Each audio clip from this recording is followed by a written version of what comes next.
Hey, I'm gonna do this thing where I give you my impression of somebody that I was in prison with, and then I actually look up their charges and I read the case. I spent 4 years with this woman named Amelia Carr, and she was actually super freaking cool, but she was on death row. Heather Strong was the name of her victim. I just found that out right now because I had to look up her name to make sure that I actually got the article up so that I can read it. I knew she was on death row and she got off of death row, and I know that she was trying to come home. I lived with her for 4 years. She actually was my prison aunt because she was my actual prison aunt's girlfriend. So technically she was like my aunt-in-law. She was a sweetheart, like the nicest woman on the compound, easily. If I had to say anything about her, I would say that everybody in that prison right now is rooting for her to come home. So that being said, I'm gonna read her case now because I actually have no idea why she was in prison.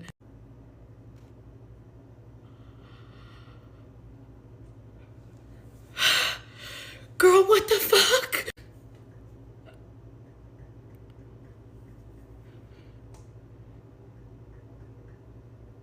Amelia!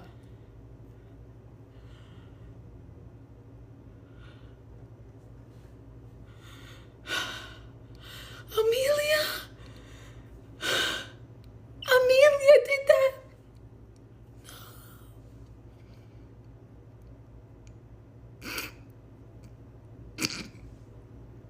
I'm not laughing. It's not funny. I can't believe you would never think. No way. No way she did that. Amelia, you crazy bitch. I cannot believe it. You know what?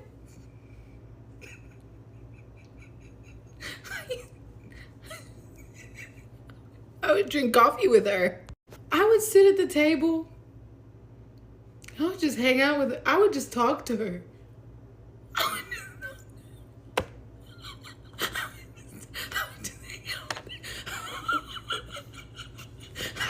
I called her my aunt. That's my aunt. Whoa. That's crazy. God, I hope she didn't do that. Well, she pleaded guilty to it, but I hope she comes home. She's not that person anymore. I tell you what, I think she's learned her lesson. Because that is not the same person. I could not believe if she did that. If she did that, that is not the same person that I spent 4 years next to. That lady wouldn't hurt a fly. Would she? I don't know anymore. Hey, so I'm editing this video. Before I post it, I really want to make this little disclaimer because I am well aware how the internet can handle things. In no way, shape, or form is my reaction in this video taking away from the victim, Leon Casey, who was a victim in this situation.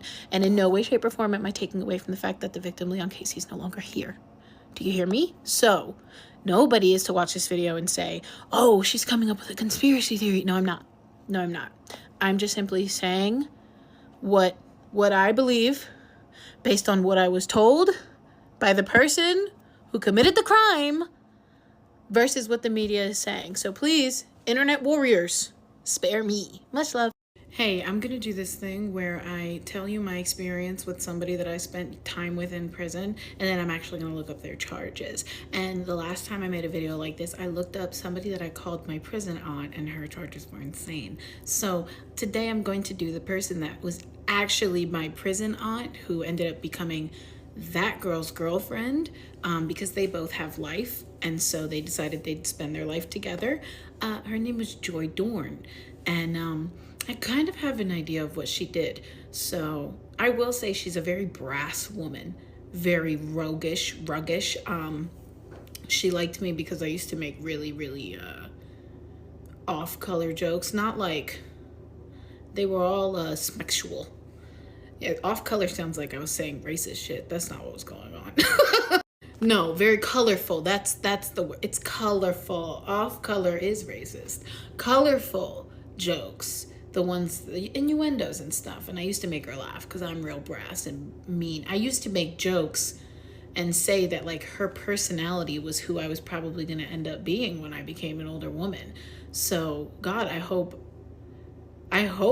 she didn't do anything crazy, because she did get life though, and Amelia had life. So all right, anyway, I'm just gonna go ahead and she was cool people. As far as I was, like, she wasn't the greatest. I could tell, I'm gonna be real, she was cool people, but I could tell there was an undertone of her being a little crazy because she was heavy into the prison smugs, the substances that you could get inside of the gates. So she was real heavy on those. So she, like, when she was up, but when she was like having to be sober, because she eventually did try to get sober, she went a little crazy. I don't know, she's cool people, but there's something a little off about her. Let me go see what the hell this lady did. You guys want to know something crazy? Sometimes I'm gonna tell you guys something crazy. Everybody in prison tells you a story. Everybody in prison does tell you a story about what happened and how they got there. Joy was one woman who, she has life now. She's not coming home. And though she's now trying to come home, I think she put in a couple motions here and there, but she's long made peace with the fact that she has life. I'm gonna say something crazy. Joy told me something. Joy told me what happened, how she got to prison. And I'll say this, is that story absolutely insane? Yeah. Yes, it is, 100%. But I think for the first time in my life, I think I officially believe what the person in prison told me happened more than I believe the actual news case. I've never said that before. I will believe what the news tells me because people will come up with some crazy stories, but I believe what Joy said actually happened that night, and it is not what's on the news, but that's crazy. Woo! Anyway, much love. Hi, if you're new here, my name is Nina. I'm doing this little mini thing where I tell you guys about my experience with somebody that I was in prison with, and then I look up their charges and actually see what they were in prison with. Couple things before we start this video. First and foremost, I'm not giving you guys details of these crimes because they're not crimes that I can give details about. Okay, and if I do give details about them, I would have to like heavily remove most of the language. So Google is free. What I'm giving you is my impression of this person when I lived with them for years. And then I'm gonna look up what they did because in prison you don't have access to that kind of information. Now, the last two videos I made on my page about this same thing were actually people that I hung out with every day and I called my friends.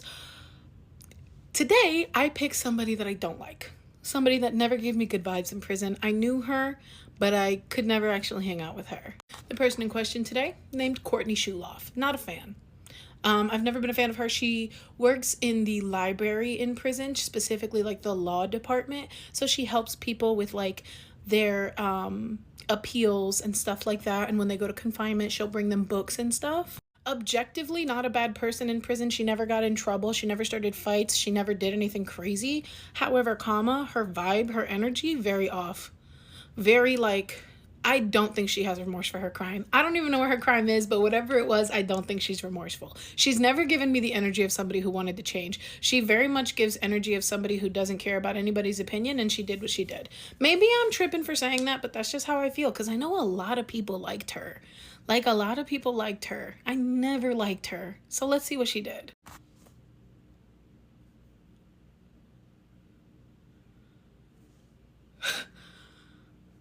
I know you don't like when I laugh.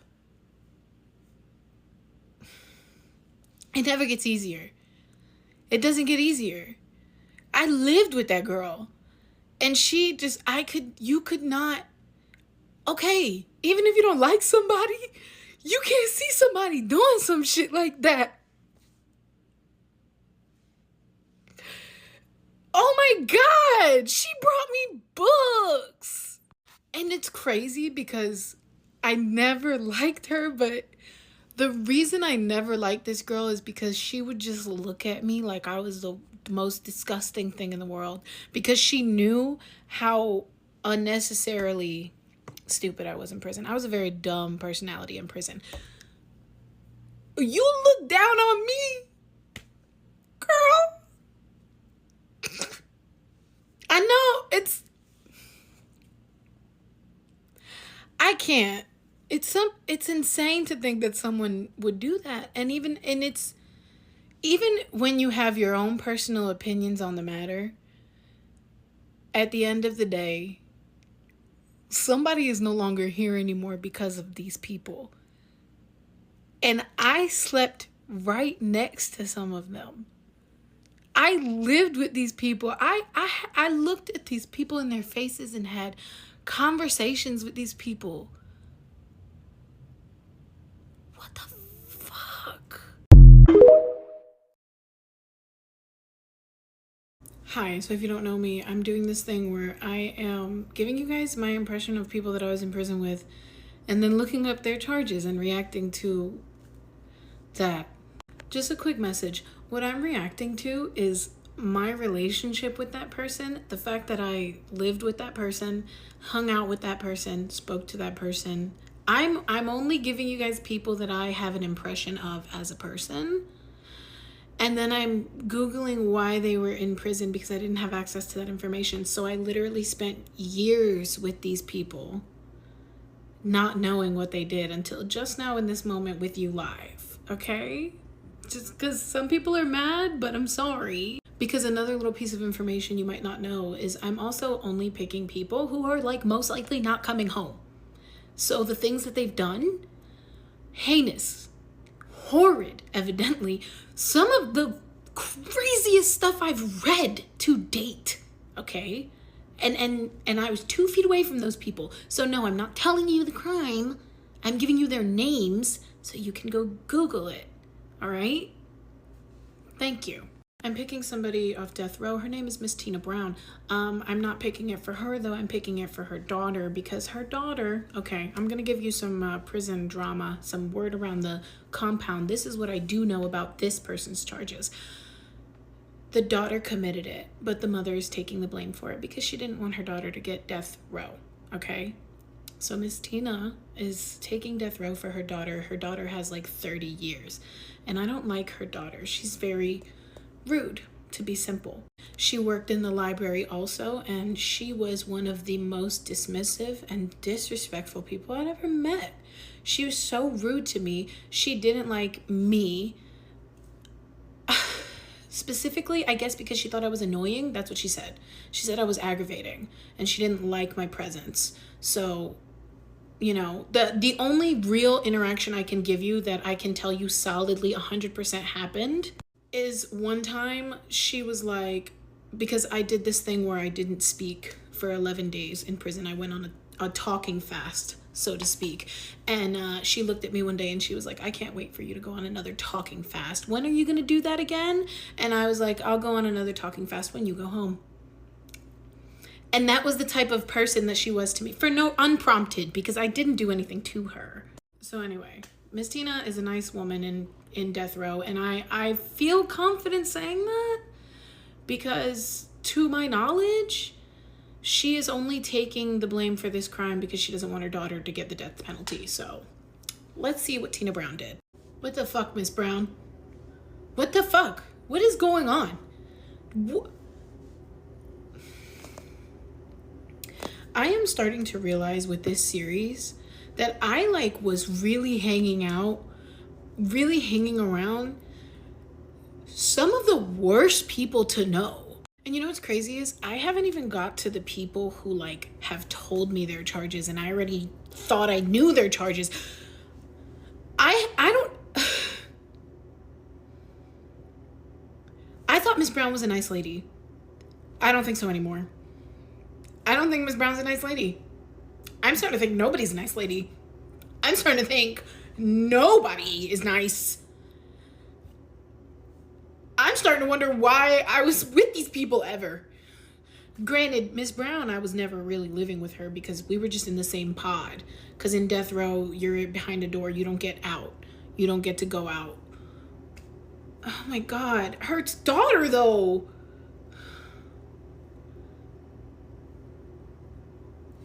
What the fuck?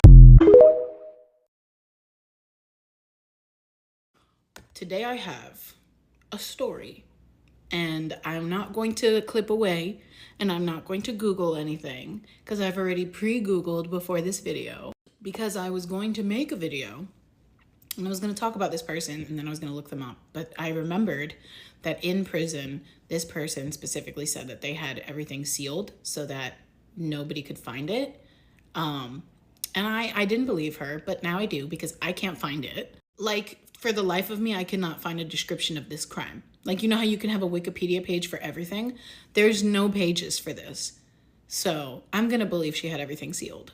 But I'm still going to tell you, because this is the worst person you've ever met. And this, I'm going to use her as an example, because I have a lot of people under my one video and they're like, how could you have a good opinion on a murderer? I just want to say this. I want you to go live with one and then talk to me. I do. Because everybody that's in my comments, it's like, you're gross for having that opinion. These people are, and they are the worst, and they never want to, they don't deserve to come home. I had somebody that was like, I watched 2 documentaries and how dare you have that opinion? Girl, I lived with her. So we live in 2 different spaces right now. You watched YouTube videos and documentaries. I spoke with the actual person. So yeah, we might have 2 different opinions on the subject. Because not only did you watch the news before the crime happened, like you watched all the information they had before and then during trials. I had conversations with these people after they've already been incarcerated and accepted that they're not coming home. Do you get what I'm saying to you? I spoke to these people at their lowest. I can have a different opinion. I can. I'm sorry. Today we're going to be talking about a woman named Jasmine Marie Harris. Okay? And I'm going to give you details because you sick, twisted little freaks. You guys just need to know everything. You guys just want to know all the gory details, and then you want to sit here and be horrified about them. That is so self-serving, by the way. To sit on this app and be like, you didn't give me the details of the gruesome crime, but you're just having a reaction. You're just sitting here laughing and talking about it, but you didn't tell us anything. I'm sorry that I tried to spare you the details. Don't worry, I'm going to tell you everything. Without further ado, Jasmine Marie Harris, okay, given 35 years for being a little girl. When I met Jasmine, I knew she wasn't, and there are so many of them in prison, right? So you get this kind of air of like, am I going to speak to you? Do I know you? I knew people who knew her. So because the people that spoke to her, I spoke to her. That's just basically how it started. And she became my prison brother, a mask presenting lesbian, my prison brother, okay? We hung out, food shopping, conversations. We were close. We were family. And then I heard that she ate little kids. And the youngest was 8 years old and the oldest was 12. And that's what I heard. I heard that she was their babysitter. And I heard that I blanked that word out also, but it's the thing that you use to clean your mouth. Yeah. What she told me happened was that she had a girlfriend who she thought was 18. She was 21. And then she found out that the girl said she was actually 16. Okay. And she didn't find that out until the girl called her and was like, hey, can you come pick me up? I'm having a really rough time at home. So she picked the girl up. They were going to go to a hotel. And she was like, the girl was basically talking about her mom in a way that made Jasmine go, how old are you? And the girl said, I lied, I'm 16. So then Jasmine was like, oh my God, I'm going to go to jail. So that's what she said happened. And Jasmine would go on to say that she ended up telling the girl to tell them that she told Jasmine that she was 18. Tell them that Jasmine didn't do anything wrong. Like, she was literally like, I didn't do anything wrong. Tell them I didn't do anything wrong. Like, she said she told that girl that. Come to find out, when I Googled it today, there wasn't 8 victims. There was only one. It was that little girl. She was under 13, and all 8 charges are towards that little girl. I'm going to be honest. The toothbrush thing, I think it's true, only because when I brought it up to Jasmine in prison, when I found out and I brought it up to her, she lost her mind. She lost her mind hearing me say that. And Jasmine actually got moved from Minnesota to Florida because she was stalking somebody in Minnesota in prison. She was stalking someone. She had gotten into a relationship with that person and started stalking them so bad that she had to get shipped to another state. And she's currently still fighting her charges in this state right now in Florida. Okay, she's trying to come home. And now I want to say something because I get a lot of people in my comments, especially in like my Amelia video. That's the first video I did in this series, by the way. Okay, that is the first video where I decided to look somebody up who I called my friend. So yeah, I had the opinions I had. New information can change my opinion. That's the first. But also, I want to say, when it comes to murderers, okay, all right, serial killers, it doesn't matter. When it comes to criminals that I'm talking about, they all have one thing in common. They all do. They have one thing in common that makes me feel that I'm qualified to talk about specifically the people I'm talking about. I lived with them after they committed the crime. Okay? So me slept right here, and the people that you guys are watching documentaries about, the people that you guys are coming in my comments and you're like, I saw 6 videos about this. Yeah, that's cool. I lived with them. So if I want to have a different opinion, I'm going to, all right? Because I see people like Jasmine, who I lived with for years, who I watched deny her charges, lie about her charges, never take accountability for the things that she's done, and fight her charges, and routinely pick the youngest people in prison to get into relationships with, okay? Jasmine, no remorse for her crime. Anybody else that I might have had a different opinion on, there's a base for it. I might be wrong, but opinions are like assholes. Everybody has one, and sometimes they stink. So you just need to let it go, okay? Much love. Hi, I do this thing where I give you my experience with somebody that I was in prison with, and then I look up their charges because I don't know them. Today I'm picking somebody who was newly convicted around the middle of my sentence. For those of you who don't know, I was in prison for 5.5 years. Her name is Paige Vowell, and when she first came in, I know that she was like a weird mix of scared and excited. I think because she was just ready to finally get to prison. A lot of people come to prison, me included. When you go to prison, you spend so much time in county jail oftentimes that by the time you get sentenced, you're just ready to experience the next experience. So she came in with that like, I'm just glad I'm finally here. And I don't know what her trial was. And I remember like, how long were you in county jail? And she didn't want to talk about it. And I asked her what she did. And she kind of told me a little bit. I don't want to say it though. It's really gross. Okay, I'm going to say it because you guys hate that I don't. So a crowbar was involved, I think, to bludgeon someone. And then they were just in the trunk for a while. And I remember when she told me that, I was like, that's terrible, dude.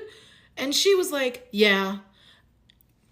And then that was like her only real, and then she just kind of wanted to move on from it. So I'm going to read this and I hope it's not the worst thing I've ever read. Okay, give me a second. It takes a lot for me. I come back and I be ready to say I'm wrapping up. I swear. I don't know what to say. I cannot understand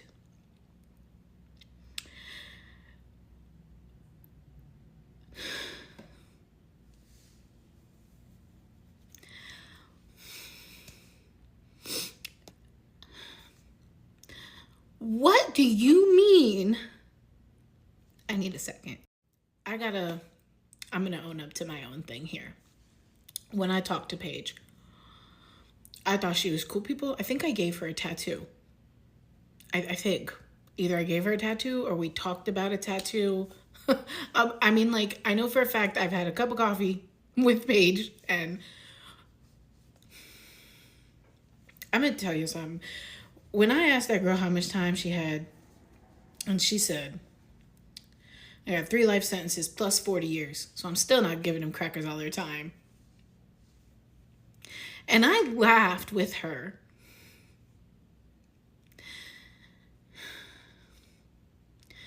What? How? What do you mean? Bro, there is a level of gangster that I am not. I'm gonna just own up to that. You do not do that to somebody. And then you don't do that to somebody and then come in.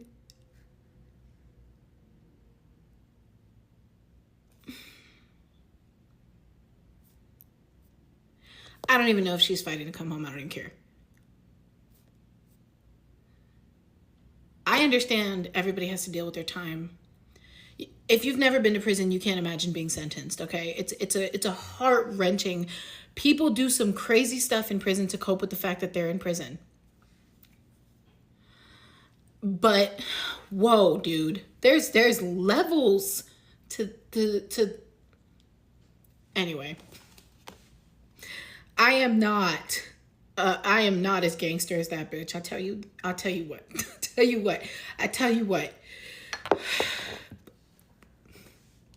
Anyway, I know you guys are going to want to know.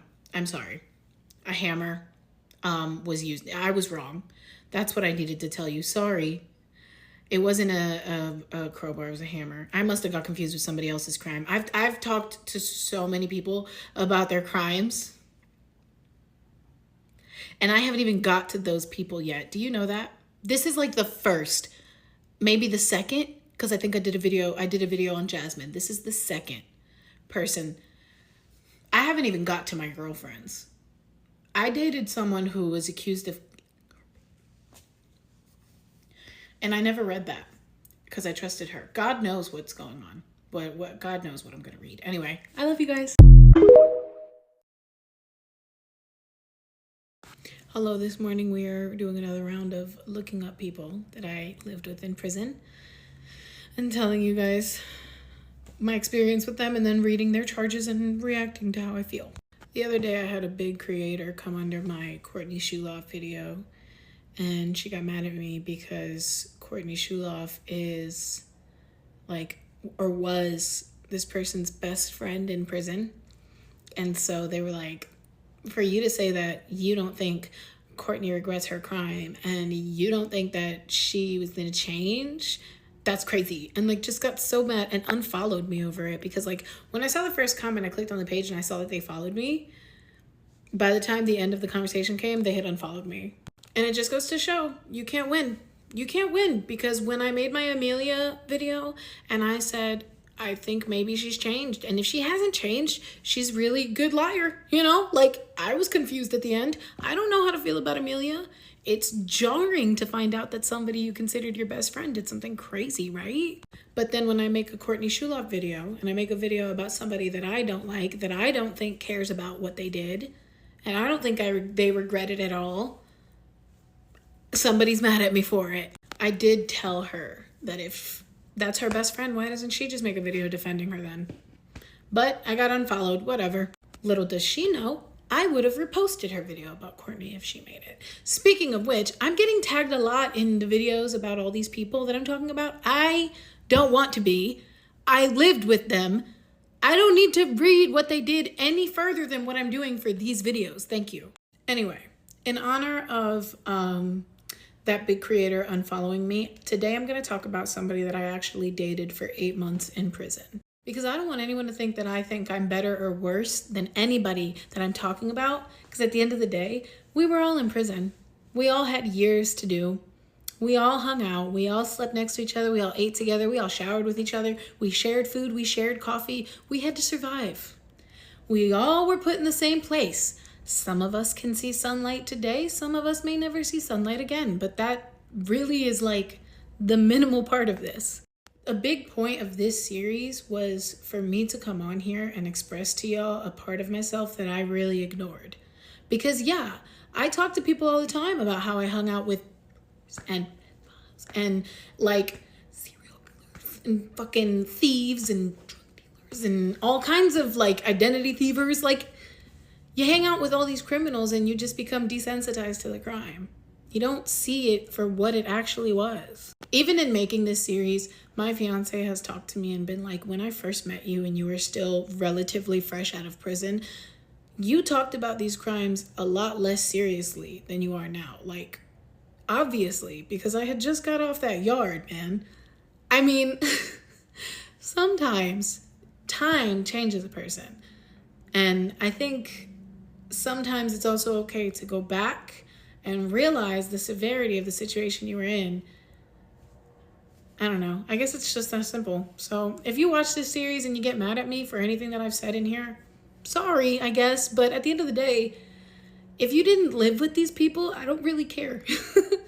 Without further ado, though, I don't want you to have to watch a 10-minute long video, so I am going to go ahead and tell you her name. And then in the very next video that I should be uploading within the next 10 minutes, because I know you guys hate to wait, I will be talking about Heather Stevenson and of her little boy named Chase Vanderpool.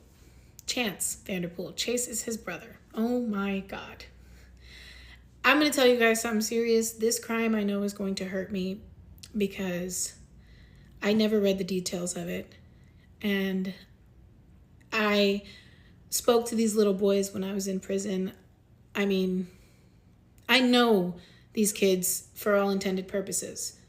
I lived with Heather for years, and she was my girlfriend for 8 months. So I have a feeling this is going to be crazy because she had 25 years. And she told me what happened was that her boyfriend basically went crazy and like her and her kids and like threatened. Like, the story she gave me was tough. It was tough to listen to. And it made me feel like maybe she didn't do it. So obviously we dated. So I'm going to make this video. And I think I'm going to tell you in this next part what she told me. And if that goes for too long, then yeah, this will be a 3-parter. But I think you guys will make it. I think you'll make it because I'm going to give you all the information. And you know you like to have it. You like to have the information. I'm going to give it to you. All right? Much love.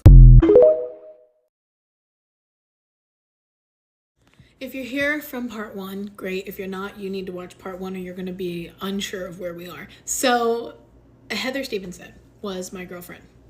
I met her through this girl. I actually think I've told this story so many times. But if you haven't been here for years, then you will have no idea what I'm talking about.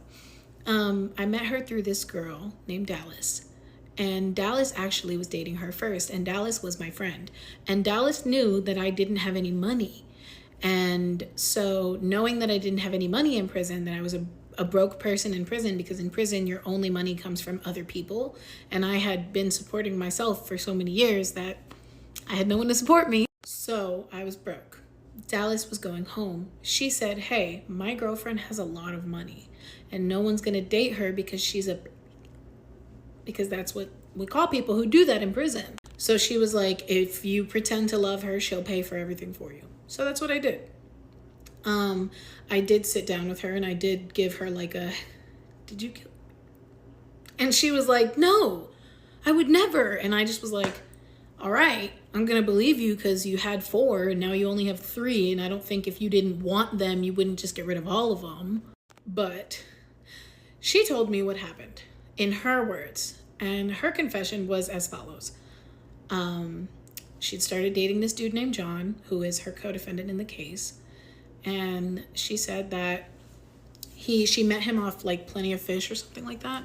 And he was like super charming and like super handsome, super sweet, but that he like progressively and systematically isolated her from her family. And that's what she had said. She said he like picked fights with her dad and like that he just was very manipulative, but in a very Prince Charming, I can take you away from all of this, like you're such a tortured woman and I can make your life easier kind of way. So she believed him and then she moved in with him and then they lived together. And then one day she said she started noticing like that her kids would progressively keep getting hurt, like they were really clumsy. And she said that one day she went to go put her son in the car seat and she noticed what appeared to be a cigar burn on his foot. And she said that she lost her mind because what had happened 30 seconds prior was that she had asked him, John, to put the baby's shoes on because they had to go out. And she looked at me and she said, Nina, when I told him to put the baby's shoes on, I looked at my baby's feet. And she said that the feet were fine, like they were clean. And then when she went to put him in the car, he was fussy and crying and he didn't want his shoe on. So she said when she took the shoe off and the sock off, there was a burn on the baby's foot. So she said she ran inside with the kids and she held the baby's foot in his face and she was like, what is this? Like, what the is this? And she said that his whole face changed. And he was like, come with me. And he took everybody out of the car, put them all in the house, and he locked them in a room and he proceeded to keep them for 14 days. She said that in those 14 days he started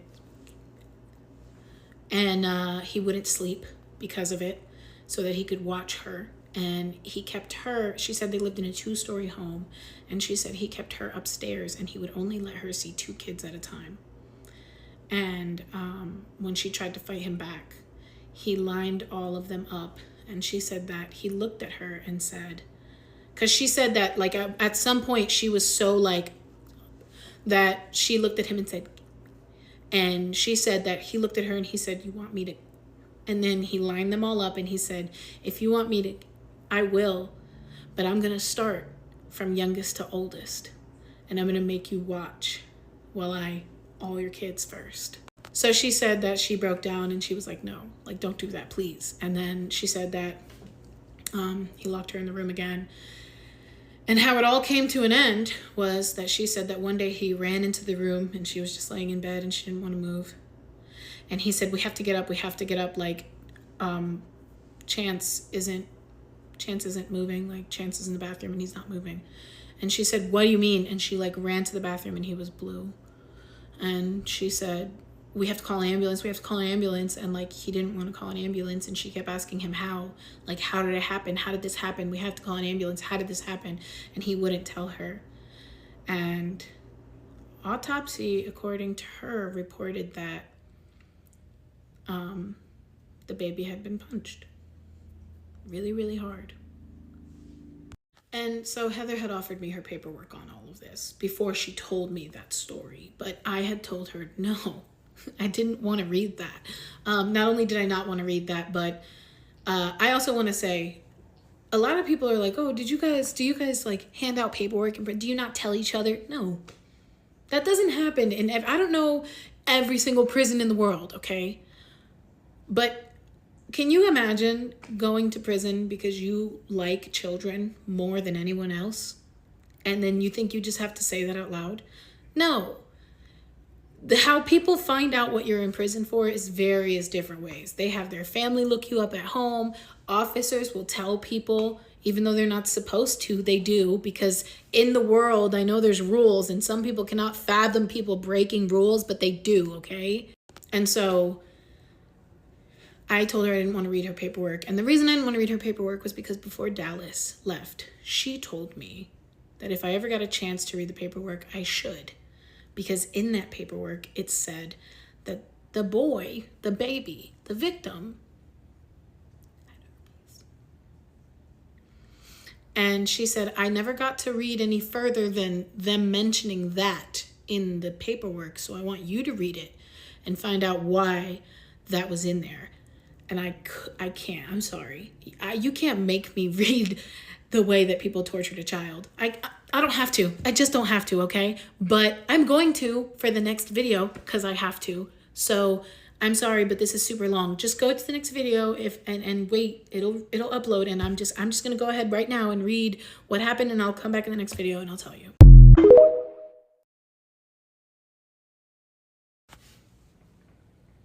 I don't believe her. I don't believe her.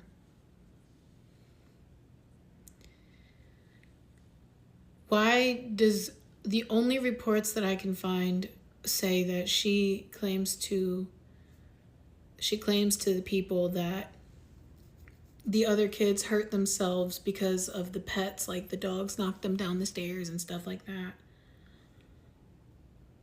But she told me in prison that she knew it was him, that she felt like it was all him, and that she always had a feeling it was him.